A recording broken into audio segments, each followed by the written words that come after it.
aquí estamos en Del Cielo a la Tierra, estamos en un nuevo programa para llevarles personajes del Principado de Asturias o que tengan vinculación con el Principado de Asturias y que nosotros consideremos sean de interés. En este caso tenemos a Juan Morales. Juan Morales es un hombre que políticamente acaba de dar no un giro, sino un cambio de partido. Juan Morales nació en 1960 en la capital del Principado, en Oviedo, y está con nosotros en Del Cielo a la Tierra. Nos va a contar muchísimas cosas de su vida y del mundo político, que por cierto últimamente pues está bastante agitado. Juan, muy buenas. Muy buenas y muy agradecido como siempre, Carlos. Muy buenas. Bueno, después hablamos de política, pero primero hablamos de ti. ¿Naces en 1960? En 1960, sí señor. Nací aquí en Oviedo, en el seno de una familia trabajadora, humilde, pero, en fin, yo creo que es un buen año, pasando las dificultades que se pasaban en la época, pero, insisto, en una familia con un ambiente estrictamente acogedor, muy familiar, de mucho trabajo, pero un ambiente absolutamente formativo desde el punto de vista espiritual y desde el punto de vista, en fin, como persona. Yo estoy agradecido de haber nacido en ese seno de esa familia humilde, trabajadora, pero muy honrada y muy consciente de que por la vida se tiene que ir recto. Tu padre funcionario del ayuntamiento, tu madre ama de casa, ¿no? Justo, sí, efectivamente, sí. Mi padre además pluriempleado, es decir, tenía que aprovechar los momentos de descanso de un trabajo para poder sacar adelante a 4 hijos y además lo hizo de una manera absolutamente honrada y digna, ¿no? Yo creo que es un ejemplo, por lo menos para mí. Todos los padres suelen ser un ejemplo para los hijos, pero en este caso, insisto, de trabajo, de honradez, de rectitud y de sencillez, ¿no? Bueno. Pues empieza a contarme, vamos a ver, la infancia. Tú la pasas en Oviedo, evidentemente, porque prácticamente toda tu vida está ligada a la capital del Principado. Tu primer colegio en General El Orza, sí, en el Menéndez Pelayo, sí, pero antes yo creo que tenías un maestro, una maestra o algo así, ¿o no? No, yo soy un hombre de barrio, es decir, yo soy un hombre que estrictamente de lo que antes se conocía como una persona de barrio. Yo me desarrollé donde mi niñez, por todo lo que es la Quinta, donde actualmente está el Palacio de los Deportes, el centro comercial, un centro comercial, la autopista, y ahí disfrutamos, en fin, todos los niños jugando a la pelota, jugando en función de la película que correspondiera ver el sábado, pues luego si era de vaqueros, pues éramos vaqueros, si eran indios, éramos romanos, y luego posteriormente desarrollé también en una época ya más de adolescencia mi vida también en otra zona también muy emblemática de Oviedo, como es el barrio de Pumarín. Y, en fin, hice lo típico, estudiar, porque sí estudié, trabajé también, porque aproveché, en fin, los momentos que se me permitió para ganarme algunos dineros o unas perras repartiendo, pues, o bien cobrando recibos de algunas entidades, o bien también repartiendo, pues, productos, ¿no? Pero sí, disfrutando mucho, en fin, yo creo que en lo que hacíamos las pandillas típicas de antes. Yo fui una persona, creo que muy formal. Mi vida se centraba en el fútbol, mi vida se centraba en el deporte, en la calle, y también en estudiar. Tengo que decir que no fui un mal estudiante. Eran, 3 barrios prácticamente, Tenderina, Pumarín y el Cristo, ¿no? Sí, posteriormente ya es la zona del Cristo. Son los 3 barrios de tu vida. Los 3 barrios absolutamente emblemáticos de mi vida y de mucha gente además de Oviedo, y yo creo que además me marcaron en distintas épocas y en fin, yo creo que, fíjate lo que son las cosas, porque ya hace tantísimo tiempo, sin embargo, parece que fue ayer, ¿no? Todavía encuentro gente, compañeros, amigos, y lo recordamos, y yo todavía soy muy asiduo digamos, habitualmente a pasear por esos barrios que constituyeron mi infancia, mi adolescencia, luego mi juventud, porque me traen unos recuerdos extraordinarios y porque siempre veo amigos y, en fin, es muy agradecido y es muy satisfactorio desde el punto de vista personal. Bueno, de la infancia, ¿qué primeros recuerdos tienes de cuando eras un nene? Pues mira, yo el recuerdo que tengo de la infancia, recuerdo las Semanas Santas, muy tristes. Eso yo creo que todos de mi generación, de nuestra generación, recordamos esas Semanas Santas tristes. Yo creo que si lo miramos con la perspectiva del tiempo fue una época gris, que nosotros, lógicamente siendo niños, pues nos divertíamos con cualquier cosa, ¿no? Tengo un recuerdo, lo comento todavía con mi mujer, porque yo ahora vivo, en fin, a las afueras de Oviedo, en una urbanización que tiene unas infraestructuras bastante adecuadas, y yo veo siempre un campo de fútbol para los niños con césped perfectamente delimitado, y lo curioso es que juega muy poca gente, y yo siempre digo lo mismo, digo, si yo hubiéramos tenido ese campo de fútbol, si los amigos del barrio que jugábamos a alcantarillas, no sé si os acordaréis, y jugábamos al fútbol con un bote o con una botella de plástico o con en el mejor de los casos con una pelota de aquellas de tenis, En fin, la diferencia eso, pero fíjate, uno de los recuerdos que tengo es eso, los partidos de fútbol de alcantarilla a alcantarilla, ¿no? Que por cierto, de nene tú debías de ser un niño mimado, porque claro, erais 4 y 3 hermanas. 3 hermanas, sí. Es decir, que chico... Bueno, yo, en fin, yo quiero enormemente a mis hermanas, ¿no? Yo creo que especialmente a las 2 mayores y especialmente a la mayor que tiró un poco por todos. Yo lo que sí creo que fui un niño muy travieso, es decir, yo sí tengo el recuerdo y mi hermana Tere, la mayor, pues lógicamente muchas veces lo recuerdo, ¿no? Las dificultades que pasaba para encontrarme o para buscarme y poder encontrarme para ir a cenar cuando mi madre, que en paz descanse, pues nos llamaba para la cena o para la comida, ¿no? Por lo tanto, yo creo que fui un niño como todos, ¿no? Travieso y, en fin. Y un poco mimado por ellas. Bueno, sí, mimado, pero no fui un niño mimado, no lo creo, no, de verdad, lo digo sinceramente, sí fui, en fin, un niño lógicamente protegido en un ambiente familiar, pero en absoluto mimado, ¿no? Yo creo que no tengo esa sensación y creo que la tengan las personas que me conozcan, ¿no? ¿Tu primer barrio fue...? Sí, zona de la Tenderina. ¿Te acuerdas cómo era la Tenderina? Porque cambió Me acuerdo, radicalmente. Sí, absolutamente. Yo tuve también, y la zona de Ventanillas también la recuerdo perfectamente, y la zona de... Lo que sí el recuerdo, la transformación más importante que se produjo fue en lo que era la quinta, el Prado de la Quinta que llamábamos, ¿no? Que era toda la zona de la autopista, la que conecta actualmente con la zona de Teatinos, y eso, claro, pegó un cambio radical y absoluto. Yo creo que sí que hay que reconocer a los gestores del Ayuntamiento de Oviedo la mejora de lo que es el entorno urbano de las zonas de los distintos barrios. Yo creo que antes existía una diferencia, yo creo que importante y abismal, ¿no? Esa diferencia, afortunadamente, en lo que es el entorno urbano se ha mejorado y se ha reducido sustancialmente, ¿no? Y claro, hay una diferencia obviamente abismal en cuanto a equipamientos sociales, en cuanto a infraestructura, en cuanto a medios, en cuanto a comunicación, y por otra parte, en fin, a mí me parece que a mí me supone un gusto extraordinario pasear por esas zonas evocando también la niñez, ¿no? De la época de los 60, ¿cómo era aquel Oviedo que tú, bueno, tienes en la retina, pero de nene? Porque después hablaremos ya de la adolescencia, cuando ya te vas al Alfonso II y ya te haces tus primeros pinitos en bachiller. Claro, no, yo creo que ahí hay algunos recuerdos que nos han marcado. Insisto, el tema de la Semana Santa a mí me marcó mucho. Una Semana Santa lúgubre, una Semana Santa gris, una Semana Santa en la que no se podía cantar, por ejemplo. Yo creo en la que, no sé si los telespectadores recordarán, los de nuestra época, aquella película de Fray Escoba, que todos llorábamos enormemente. En fin, la Semana Santa yo creo que marcó mucho. Marcaban mucho también los veranos. Ya me acuerdo los veranos de poder disponer y salir después de ir a comprar el pan, la leche, que íbamos a una lechería a comprarlo, pues inmediatamente tenías el día para ti, lo cual era una auténtica maravilla. Yo me acuerdo también, en fin, juegos infantiles, las chapas, jugar con la peonza.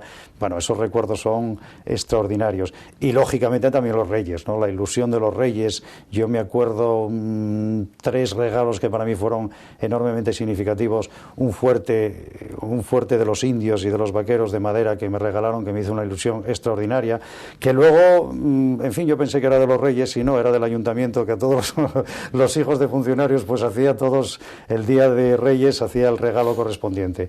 Una pelota también, una pelota de, en fin, parecida al reglamento, que no era tal, pero que a mí me parecía, yo con esa pelota me estaba imaginando jugando en el Camp Nou, en el Santiago Bernabéu, en fin, una gozada. Y un coche, el primer coche de pilas que tuve, un Mercedes-Benz, que, en fin, fueron regalos que marcaron un poco y que todavía los tengo perfectamente identificados en la retina, ¿no? Y supongo que el olor a pólvora de los restallones el día de Reyes, porque allí se jugaba vaqueros y se daba con las pistolas que nos habían traído los Reyes Magos, Melchor, Gaspar y Baltasar, que de aquella no había Papá Noel ni nada. Nada, no, aquello era el príncipe Aletar, Melchor, Gaspar y Baltasar, y eso sí, yo recuerdo perfectamente estando en una habitación con mis hermanas, intentando contar hasta 10 cada uno para no dormirnos, para intentar ver a los Reyes. Claro, terminábamos lógicamente todos dormidos, y esa magia, ese embrujo que tiene. Y luego sí que recuerdo, en fin, la mañana del Día de Reyes, que a las 8 de la mañana, lo que tú dices, restallones, en fin, petardos, todo lo que hubiera, y ese día era estrictamente maravilloso. Lamentablemente duraba poco porque una de las cuestiones que yo nunca entendí es que después de recibir los regalos nos dieran tan poco tiempo para disfrutarlo, porque inmediatamente al día después empezábamos en la escuela. Yo eso creo que era otro de los aspectos que también me marcó porque no lo entendía, ¿no? Los de nuestra generación, los de los 60, nacimos con la televisión y nos recordamos la televisión en blanco y negro, los rombos, etcétera, etcétera. ¿Tú te acuerdas de alguna película, alguna serie de esas de televisión, de aquella, de las que no te dejaban ver y tú querías ver?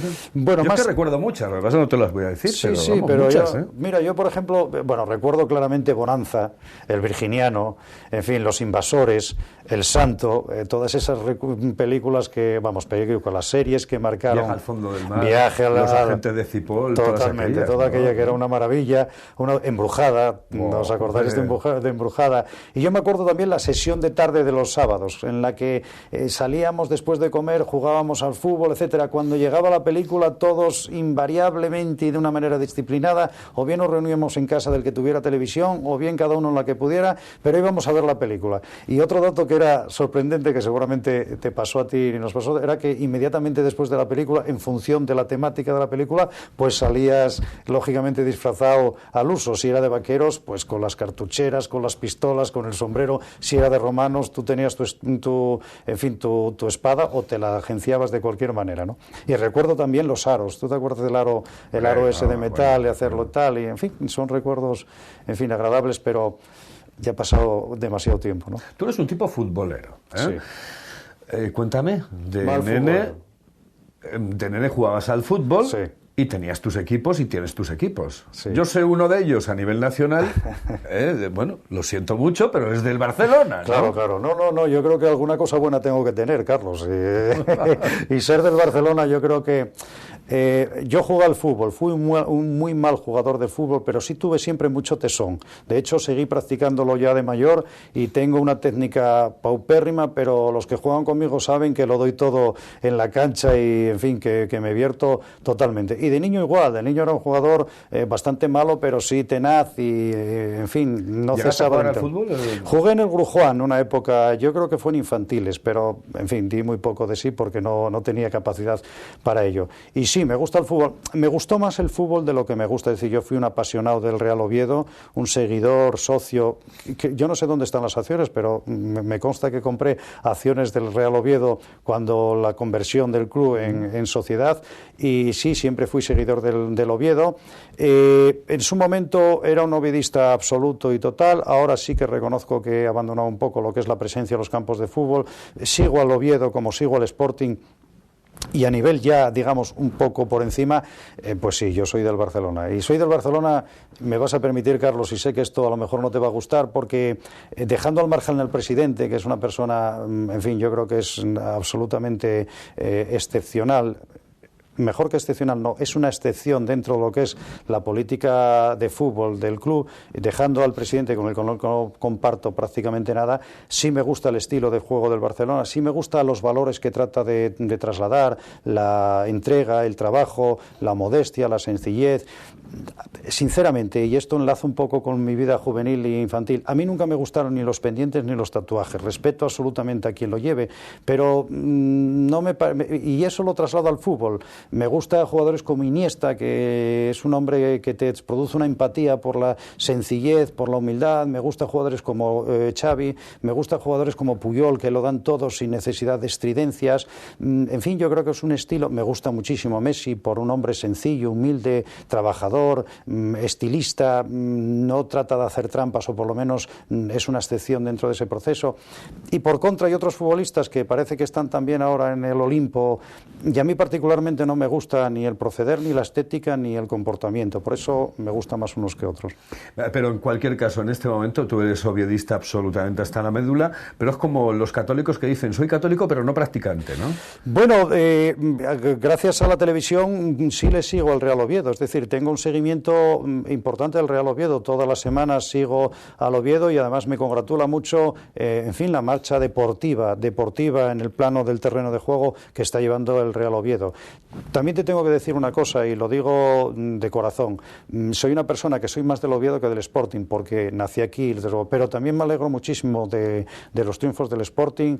En fin, yo me precio de conocer a Manolo Vegarango, y creo que es un hombre de fútbol, de los de fútbol de antes, y yo me alegro muchísimo de los triunfos del Sporting también. Bueno, venga, vamos a pasar cuando ya te haces un poco mayor, sí. Cuando ya eres un adolescente, tú ya te vas directamente al Alfonso II, que yo creo que estudiamos ahí todos. Todos los que entrevisto estudiamos en el Alfonso II. Estudias en el Alfonso II y bueno, ya tienes tus primeras amistades, tus primeras salidas, sí. Etcétera. ¿Te acuerdas de dónde ibas, sí. Qué era lo que hacías cuando eras un chavalete, ya un adolescente? Sí, sí. Hombre, yo, como todos, ¿no? Yo creo que mi inicio en el campo San Francisco, ¿no? Porque además me pillaba de paso para casa en el campo San Francisco. Me acuerdo, bueno, pues los típicos escarceos con las chicas que veías del Instituto Femenino, de otros colegios, y luego pues empecé a hacer lo que yo creo que hacíamos todos, ¿no? Empecé a alternar por la ruta de los vinos, empecé tímidamente, porque sabes que, bueno, en fin, entrabas con cierta timidez a la avenida de Galicia, que era de aquella la que estaba de moda, tímidamente te ibas acercando un poquitín, poco a poco ibas ganando terreno, sábado a sábado ganabas terreno, hasta que empezaste a alternar con cierta naturalidad por las discotecas, alguna discoteca que había en la calle Cervantes, alguna discoteca que había en la calle Asturias. En la calle Asturias yo no sé pero como ya no existen podremos darlo, ¿no? Yo creo que había una discoteca Cocker. Puedes decir lo que quieras. Bueno, yo lo sé que Cocker y Story, te acordarás de Story. Antes en Arizona, la discoteca Arizona, y yo tengo muy buenos recuerdos. La verdad es que, en fin, yo tengo unas veces uno salía con cierto éxito y otras veces totalmente derrotado, ¿no? Pero lo que nos pasó a todos, digo las discotecas. Pero bueno, tú eres un tipo agraciado físicamente, es decir que algo te llevarías, ¿no? Bueno, seguramente no todo lo que hubiera querido y seguramente algo más de lo que a lo mejor me merecí, ¿no? Bueno, yo creo que son cosas que siempre te queda recuerdo, siempre te queda... En fin, yo sí que recuerdo algunas veces la timidez. Yo era y creo que soy, ¿no? Una persona tímida, y muchas veces eso me limitó en otro tipo de relaciones, pero en cualquier caso estoy muy satisfecho y lo que ocurre es que, lógicamente, con la perspectiva del tiempo hay cosas que no volverías a hacer y cosas que lo harías de otra manera, pero bueno, yo ahora mismo soy absolutamente o moderadamente feliz, por lo tanto yo creo que está bien todo, ¿no? ¿Por qué te decides por Derecho? Mira, yo en un principio, lo digo porque fue así, absolutamente claro que fue así. Yo en un principio tenía una vocación de periodismo. Lo que pasa que no pude hacer periodismo porque había que estudiar fuera y no tenía las condiciones, en fin, yo creo que no existía. No había pasta. Bien, no había pasta. Por lo menos yo creía que no había pasta, porque estoy seguro que si esa decisión hubiera sido muy firme, mis padres lo hubieran sacado de donde fuera, honradamente, ¿no? Pero yo creo que inconsciente o en mi subconsciente pudo más el no sacrificar o no obligar a un esfuerzo suplementario para que yo pudiera estudiar fuera, y eso me decantó en cierta medida por estudiar Derecho, ¿no? Y bueno, bien, yo creo que no me arrepiento en absoluto, ¿no? ¿Y fuiste buen estudiante o no? Yo creo que sí, yo creo que fui un buen estudiante. Fui un estudiante, lo tengo que decir por qué fue así, ¿no? Yo creo que fui una persona responsable, fui una persona machacona con los libros y yo creo que, en fin, dinámico, creativo.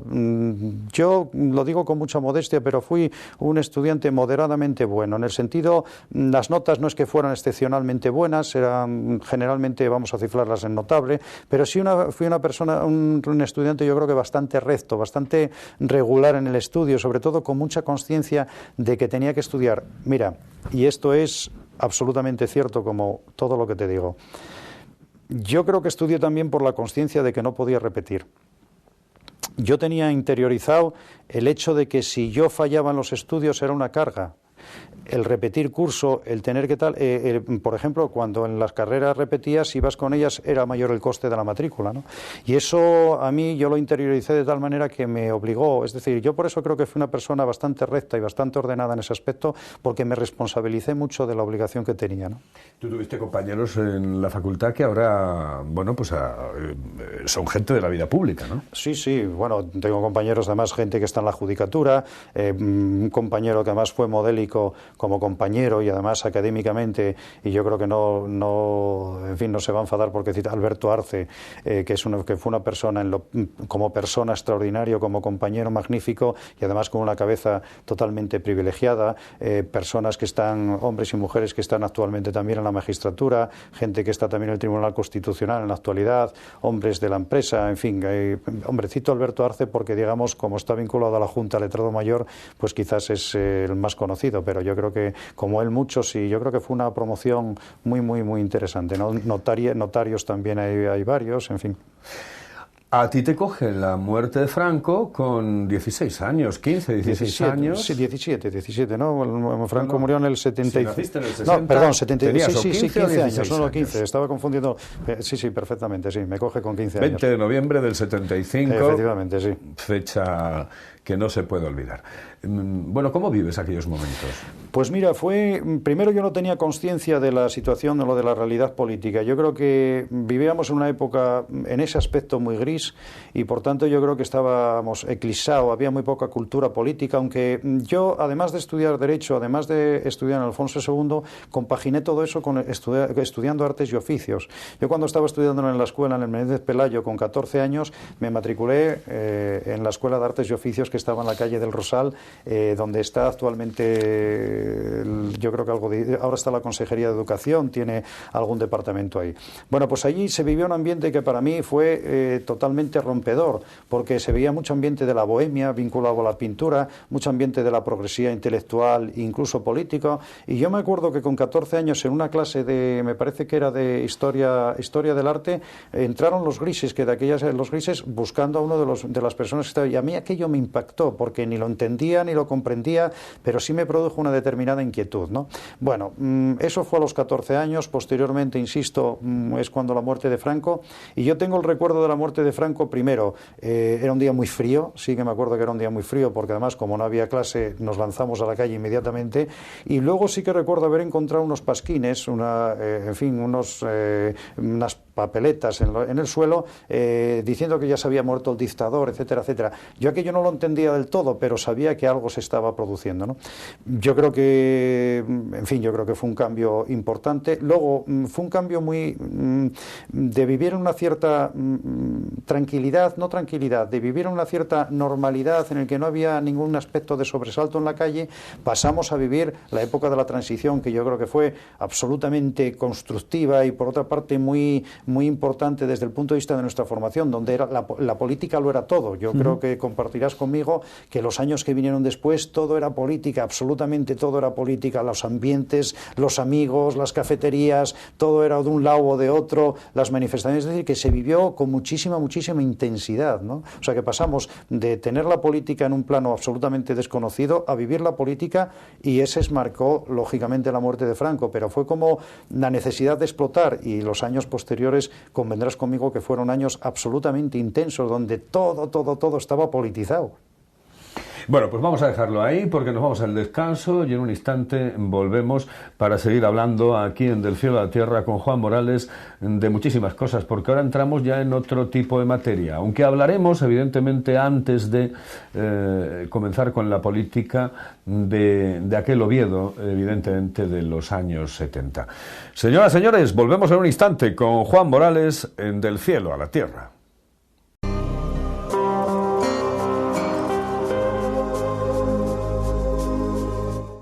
Pues seguimos adelante, estamos con Juan Morales en Del Cielo a la Tierra para conocer un poco más al personaje, a la persona.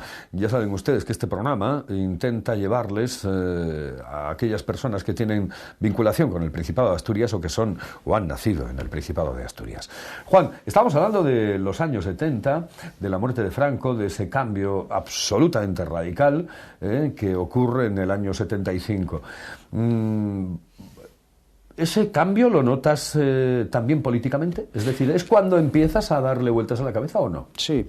Yo, ¿sabes lo que pasa? Que yo creo que era una sociedad muy complicada la que vivimos en aquella época, porque todo estaba estigmatizado. Es decir, si tú tenías una determinada forma de vestir, eras o facha o rojo.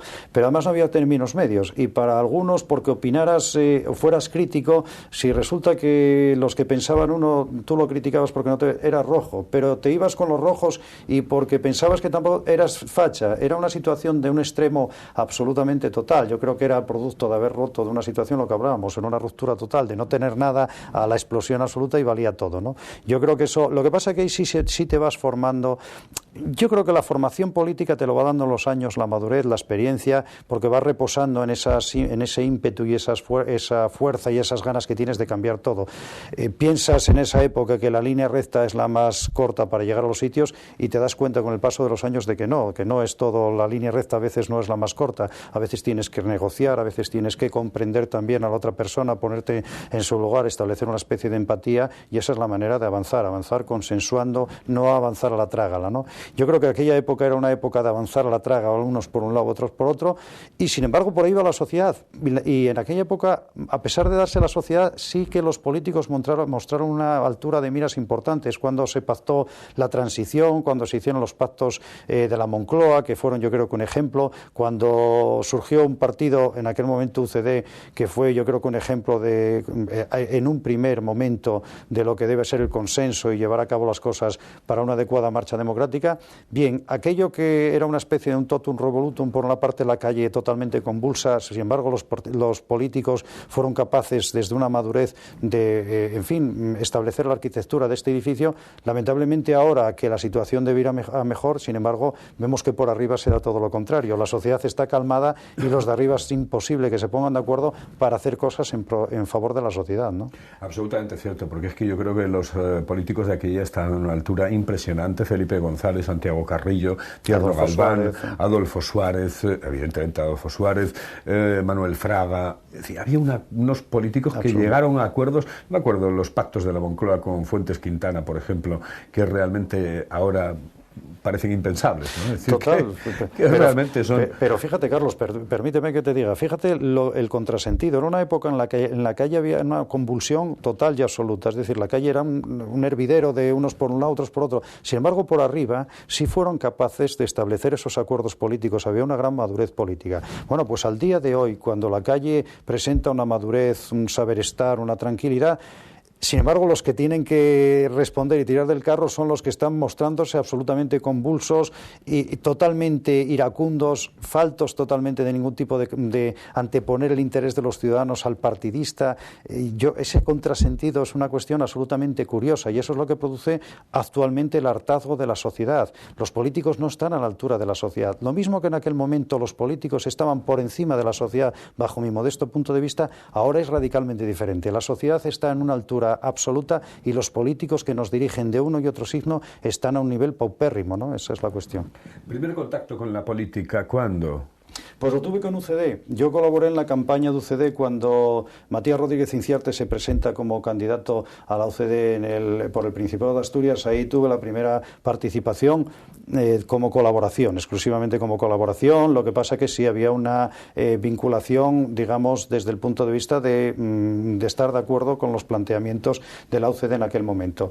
Posteriormente no tuve una participación directa. Yo tengo que decir que yo, hasta mi militancia en el Partido Popular, nunca tuve una militancia en ningún partido político, lo cual me permitió una cierta libertad y lo cual me permitió también estar de acuerdo con determinadas políticas cuando consideraban que eran buenas para los ciudadanos y mostrarme en desacuerdo con otro con total naturalidad y libertad, ¿no? ¿Pero a qué años exactamente? Pues, es cuando tienes el primer contacto con el mundo político. Pues mira, el primer contacto, lo que es más directamente con el mundo político, yo lo tuve en el 77, cuando empezó a fraguarse las elecciones, a partir de ahí es cuando tuve una colaboración más activa en la UCD, fundamentalmente. Yo asistí a todos los mítines asistí.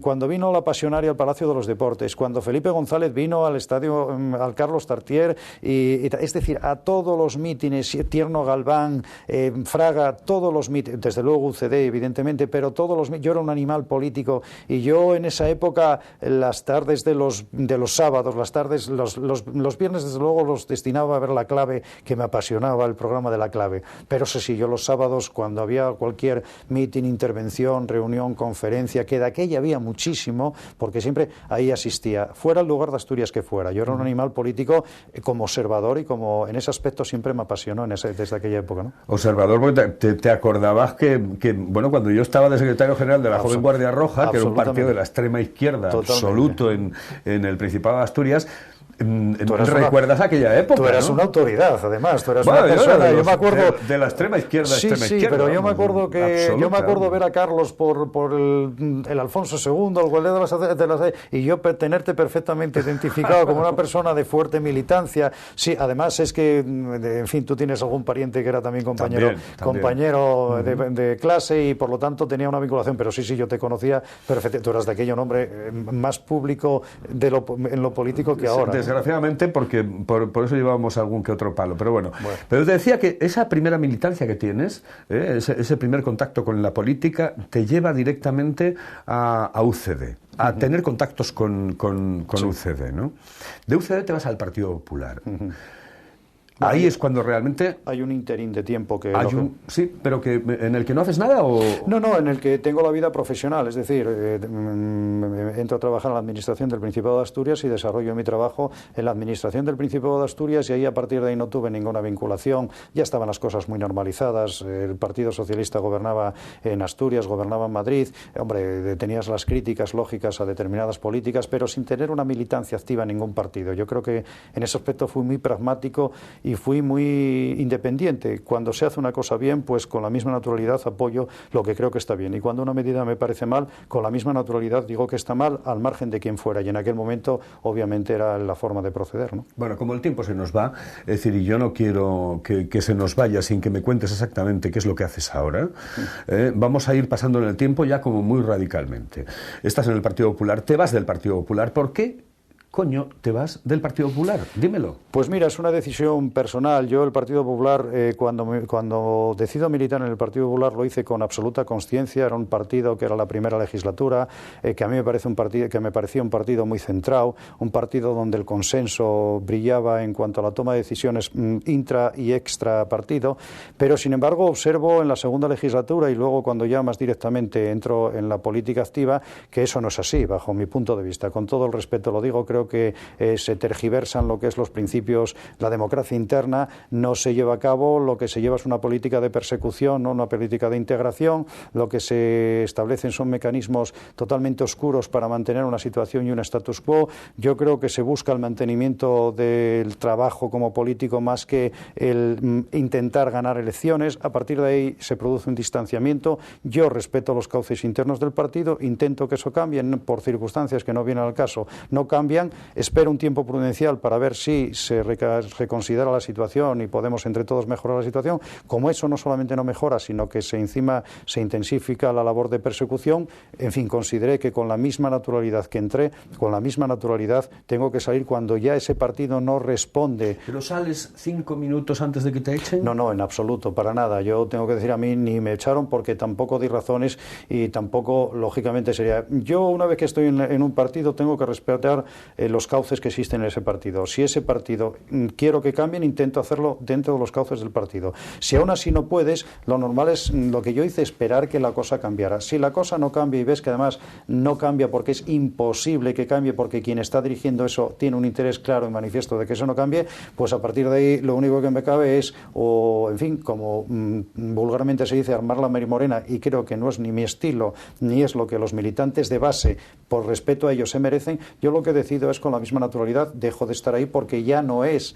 lo que yo luché porque fuera y ya no es lo que yo pensé que ese partido podría ser, que fue en sus orígenes y que luego posteriormente, lo digo con total claridad, creo bajo mi punto de vista que no responden absolutamente a ello. Por lo tanto, con la misma naturalidad y con la misma consciencia que entré, con la misma naturalidad y la misma conciencia, dejo de estar en un sitio donde no me gusta lo que ese sitio está diciendo, ni me gustan los derroteros, y además veo que es imposible que se cambie por cauces democráticos esa forma de hacer.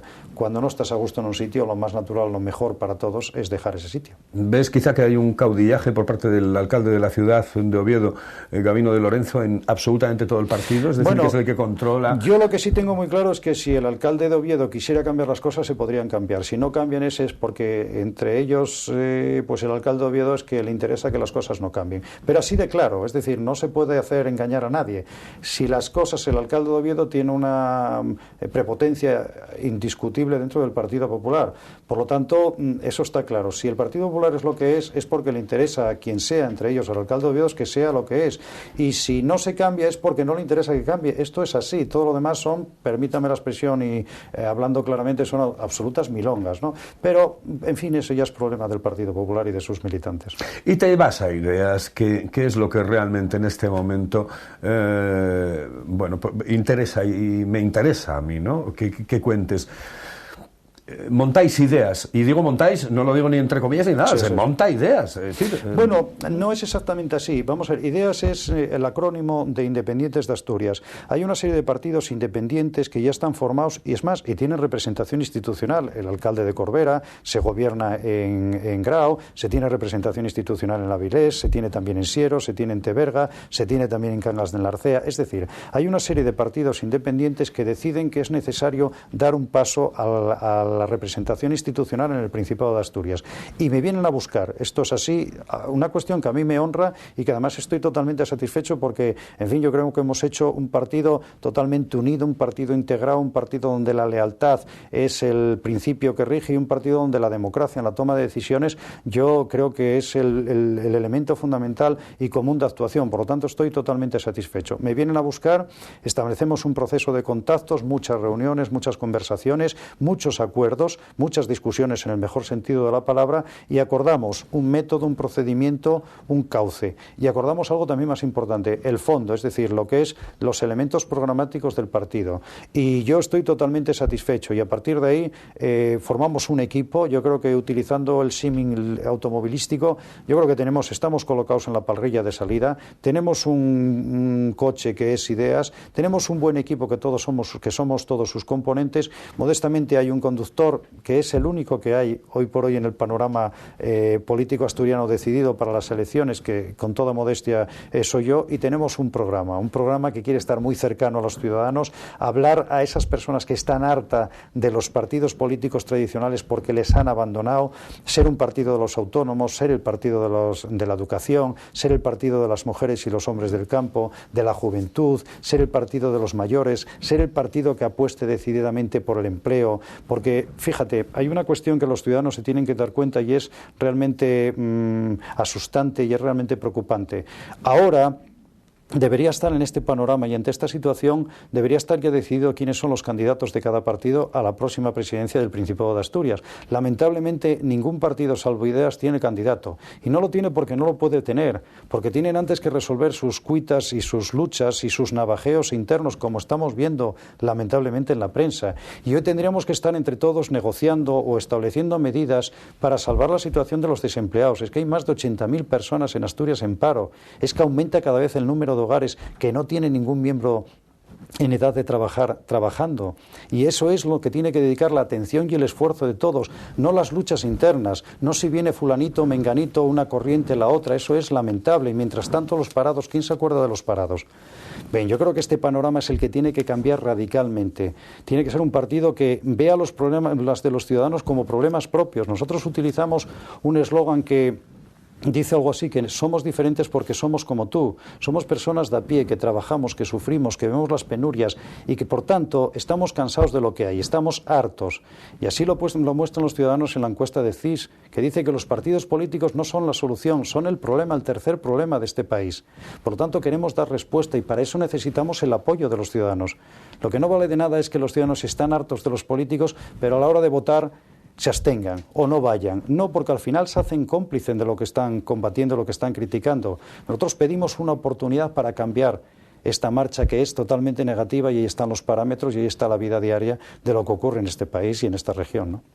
¿A quién le vas a quitar los votos? ¿A Álvarez Cascos, a Tini Areces o a Javier Fernández, dependiendo de lo que ocurra en el Partido Socialista? Pues mira, yo no me gustaría quitar los votos a nadie. Lo que sí me gustaría es hacer un llamamiento a esas 400 y pico mil personas que pudiendo ir a votar no van, porque están hartos de esos. A esas personas les diría, por favor, ir a votar. Otorgar la confianza a quien queráis, pero ir a votar, porque lo que estáis haciendo no yendo a votar es siendo cómplices de esta situación. Y nosotros modestamente queremos cambiar y regenerar y dar transparencia a la vida política, pero no lo podemos hacer solamente presentándonos. Necesitamos el apoyo de las personas, de los votantes, de aquellas que quieren dar una nueva oportunidad, pedimos que nos den esta nueva oportunidad. Y para eso hay que ir a votar. Y si, como si es el señor Álvarez Cascos, como si es el señor Areces, como si es Javier Fernández, como sea quien sea, son representantes de partidos políticos que no han sabido resolver los problemas de los ciudadanos.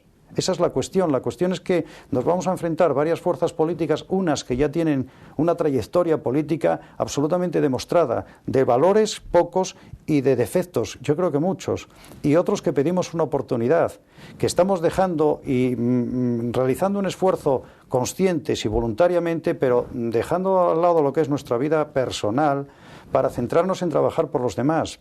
Pero esto es insuficiente. Queremos regenerar y queremos cambiar, pero para eso necesitamos el apoyo, con el voto de los ciudadanos.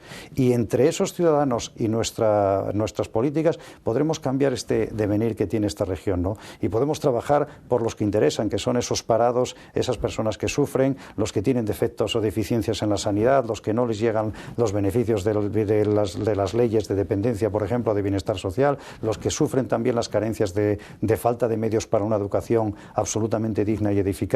A esos nos estamos dirigiendo, ¿no? Oye, que se siente, pilotando una máquina como la de Button, la de Fernando Alonso, la de Vettel, a pilotar una máquina como la de Alguersuari o la de la Rosa, ¿no? Bueno, pero fíjate una cosa, Carlos. Aquí lo importante es, el fracaso no existe si estás en esa parrilla. El fracaso es quien cree que debe estar y no se atreva a estar. Yo, por ejemplo, no me preocupo. Yo sé que hay determinados poderes fácticos y fuerzas que son suficientemente fuertes como para intentar, eclipsar.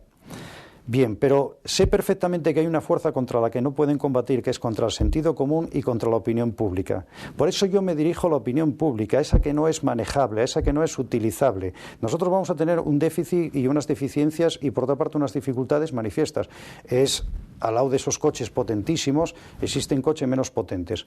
Pero esos coches forman parte de la carrera y en algunos casos son también determinantes para que la carrera cambie. Y es verdad que tú no puedes aspirar muchas veces a una mayoría absoluta, pero sí aspiras a ser determinante para que las políticas de quien sea se reorienten hacia donde se tengan que reorientar. Tenemos el ejemplo de lo ocurrido en Gran Bretaña. Hay dos grandes partidos, pero esos dos grandes partidos están absolutamente mediatizados por las políticas que determina un partido menor. ¿Quieres quitarle la bisagra Izquierda Unida o qué? Yo lo que quiero es que los ciudadanos participen activamente.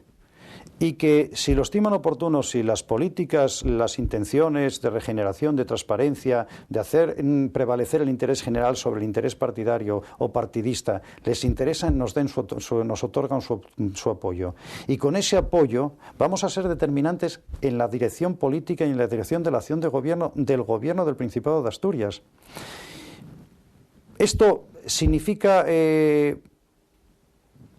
tratar de condicionar de una manera negativa, no, tratar de condicionar de una manera positiva las políticas de los grandes partidos. Que sepan los grandes partidos que no pueden campar a sus anchas, que sepan los grandes partidos de que aquí no les vale ya que, dice, bueno, como aquí no participan nos da lo mismo, nosotros tenemos con que participen X personas ya tenemos lo nuestro. No, que sepan, que sientan el aliento de la opinión pública, que sientan detrás de sus cabezas el aliento de aquellas personas que están hartas de la situación y que esto se puede cambiar. Y a lo mejor con muy poco se cambia radicalmente la forma de hacer la política. Y vuelvo otra vez al ejemplo de Gran Bretaña. El Partido Conservador no va a poder hacer la política con un principio. ¿Por qué? Porque está mediatizado positivamente por el condicionante del Partido Liberal. Por lo tanto, el consenso, el acuerdo, el que nadie campe a sus anchas, el que nadie quiera imponer a otro por la fuerza del poder que tienen sus políticas, es importantísimo, porque así se avanza. Lo que hablamos al comienzo de la democracia, al comienzo de la época de la transición, fueron muchos los acuerdos, fueron muchos los pactos. Ningún partido tenía la hegemonía para querer imponer, y si la tenía había la consciencia de que no podía ser así, que se tenía que contar con todos, porque Asturias y España es de muchos, no es de unos pocos, y no se puede imponer. Y eso es lo bueno que tienen partidos, que sean partidos que determinen también en positivo la acción de gobierno. Y esa es nuestra pretensión. ¿Por qué? Nosotros nos gustaría gobernar por mayoría absoluta, pero bueno, también somos conscientes y somos realistas y en fin, la situación es la que es. Por lo tanto, nosotros trabajamos para conseguir y para ser determinantes en la acción de las políticas del gobierno de la próxima legislatura en el Principado de Asturias. Con ese piquito de oro que tienes, en el Parlamento te lo llevarás todo, ¿no? Bueno, en el Parlamento hoy por hoy no me llevo nada. Bueno, digo, no ahora, evidentemente, tú estuviste de portavoz del Partido Popular, etcétera. Digo, en el futuro Parlamento, en el caso de que salgas, que en el cuerpo a cuerpo... Pero fíjate, yo prefiero llevarme, en el mejor sentido de la palabra, no llevarme. Lo que prefiero es el cuerpo a cuerpo con el ciudadano de a pie. Lo que prefiero es que estar en contacto permanente con los ciudadanos, que yo no lo he perdido. Yo estoy en contacto con mi barrio, con el barrio que fue, con la gente que lo necesita, con el contacto con la persona de la cafetería. No, mira, uno de los aspectos y me alegro que me hagas esta reflexión, esta pregunta, porque uno de los aspectos que yo más eché en falta cuando estuve más metido en la política era la libertad y era el contacto permanente con los ciudadanos. Cuando tú vives en el mundo político, y yo lo viví, lamentablemente, estás como encerrado. El político se encierra sobre sí mismo, sobre los otros políticos, y a todos los demás no ve los problemas, es decir, no sale del Parlamento. Lo que yo pretendo es justamente lo contrario. Lo que pretendo es estar en la calle, estar en contacto con los ciudadanos, sentir sus necesidades, que son mis necesidades, para llevar a su solución. No pretendo vivir en esa especie de palacio de cristal que es el Parlamento regional, donde no se sale de ahí, se discute estrictamente de lo que les interesa y se busca estrictamente el titular de los medios de comunicación y se olvida de todos los demás. Los políticos tenemos que estar o tienen que estar en la calle, sufriendo como sufren los ciudadanos, para buscar las soluciones a sus problemas. ¿Sabes que nos tenemos que apretar el cinturón bastante, ¿no? Hay que reducir el déficit público de nuestro país y, bueno, la Unión Europea nos ha puesto las cosas bien claras, es decir, o por aquí o por aquí. Bueno, lo que pasa es que yo creo que, en fin, esto no es producto de la casualidad. Yo creo que esta situación que vive España, como la situación que vivió Grecia, como la situación que algún país más, tipo Portugal o Italia, pueden estar viviendo, yo creo que no es producto, insisto, de por arte de birle que ha ocurrido esto. Ha sido producto de unas políticas equivocadas, de un gasto excesivo absolutamente innecesario. Y ahora, lógicamente, cuando no existe ese balón de oxígeno del dinero, pues hay que buscarlo. Y ahora se busca, lamentablemente, lo que me parece absolutamente obsceno, en lo más fácil. Se busca en reducir la capacidad adquisitiva de quien más está sufriendo la crisis, que son los pensionistas, o la capacidad adquisitiva de quien puede consumir y revitalizar la vida comercial, por ejemplo, de los autónomos, en este caso con la reducción de los funcionarios. Y yo me pregunto por qué hemos llegado aquí.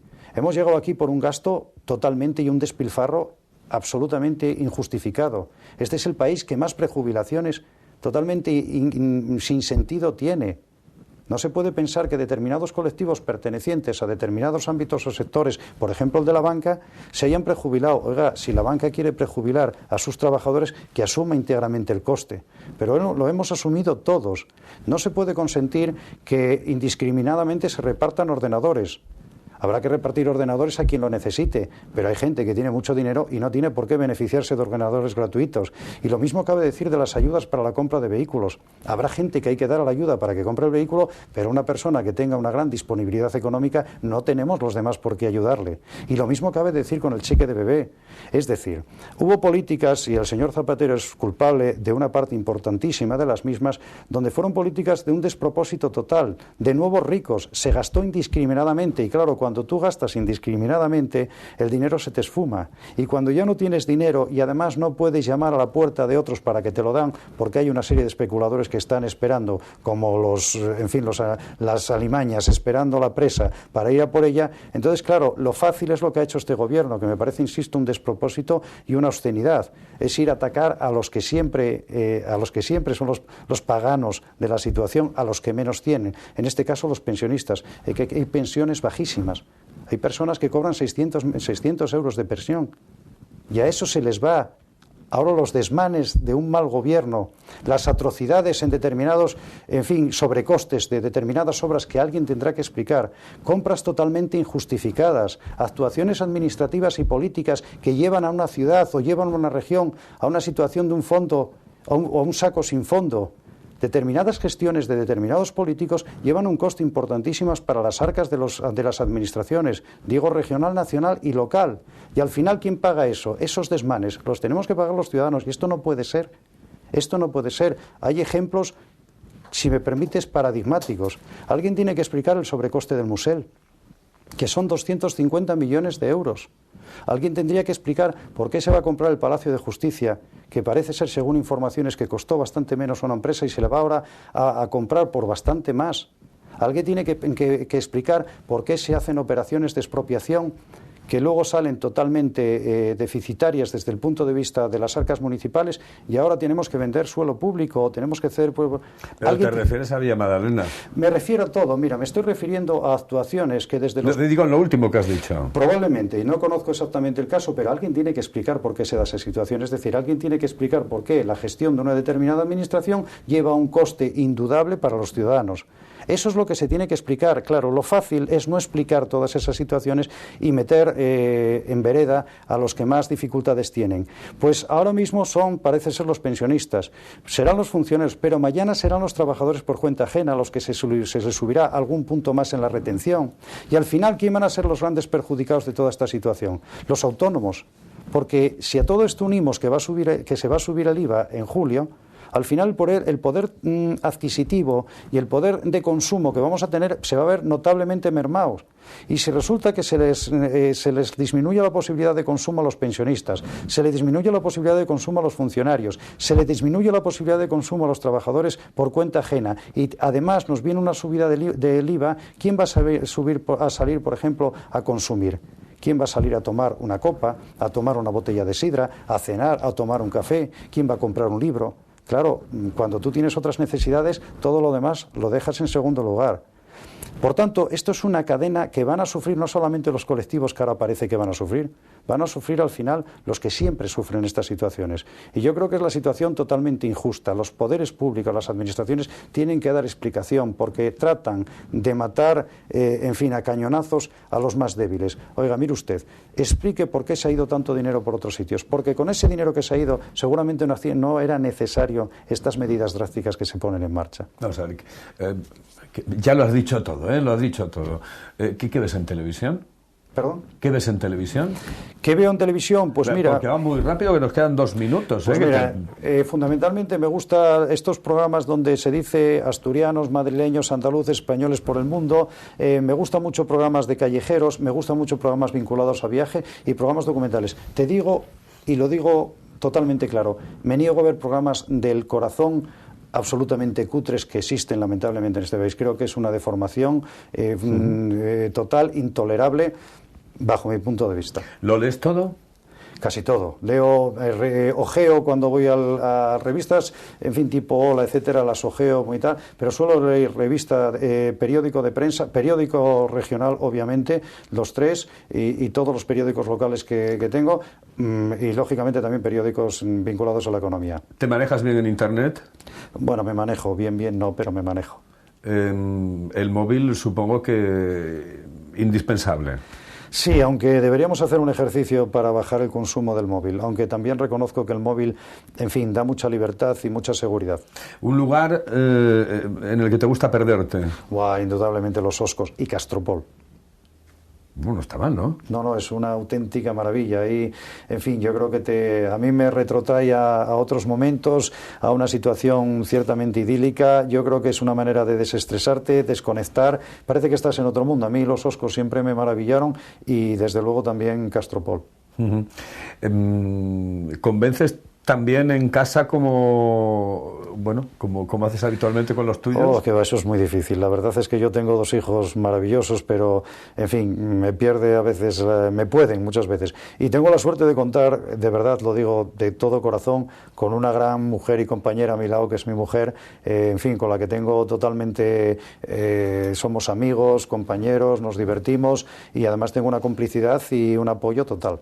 El Oviedo se la juega, sabes que tiene 3 eliminatorias por delante, esperemos pasar la primera contra el Pontevedra. ¿Crees que se sube a segunda división?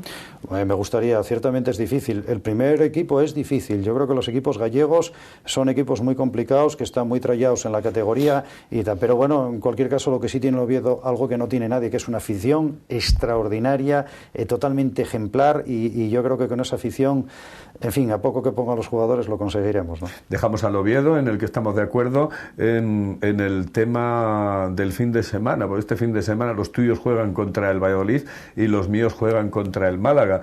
La Liga tiene nombre ya, ¿no?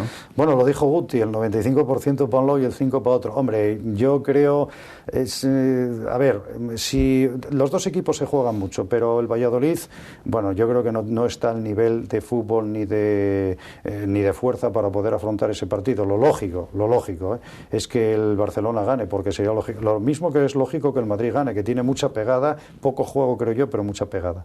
¿Por dónde empiezas el periódico? ¿Por atrás o por adelante? No, siempre por delante. Yo ahí soy muy siempre portada, en fin, así sigo, no tengo una predilección, me gusta leerlo todo, no me gusta dejar algo para luego, soy muy metódico en ese aspecto. De todos los países que has recorrido, ¿cuál es el que más te ha gustado, el que más te ha impactado, donde querrías volver?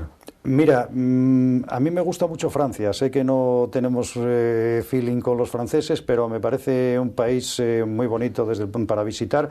Y a mí una ciudad que me encanta es París. Quiero decir, yo París me perdería, en fin, si pudiera cada mes, ¿no? Pero lógicamente no puedo. Pero es una ciudad entrañable. Me gusta mucho Londres para visitar también de vez en cuando.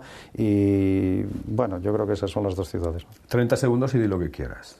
Pues que estoy encantado, como siempre, es que eres una gran persona, una persona con la que me siento absolutamente a gusto, que compartimos vivencias, compartimos ambientes y por tanto es muy fácil entenderse contigo y hacer amena algo que en principio parecería un todo, y espero no haber aburrido o que no hubiéramos aburrido a los televidentes, ¿no? De eso seguro. Aquí han pasado ya 50 y tantos personajes, ¿eh? Este es un programa para quedar bien. Yo lo digo, es igual que sea de izquierdas, de derechas, de centro, me da igual, a lo que se dedique. Este es un programa para quedar bien porque la gente que viene aquí me cae bien. Aquí vamos a hablar y además se ¿no? nota, yo creo que eso se transmite, estás a gusto y sobre todo estás muy a gusto cuando hablas de cosas que te gustan, que las sientes de verdad. Yo creo que se nota y yo, en fin, tengo que decir sinceramente que todo lo que he dicho lo siento porque es la rigurosa verdad, pero espero además haberlo transmitido, ¿no? Muy bien. Juan, muchísimas gracias. Muchas gracias a ti. Señoras, señores, esto es Del Cielo a la Tierra y la próxima semana tendremos otro invitado con más cosas que contar que tengan que ver con el Principado de Asturias o que hayan nacido en el Principado de Asturias. Nacencia y paciencia en este programa se confunden. Muy buenas. Saludos.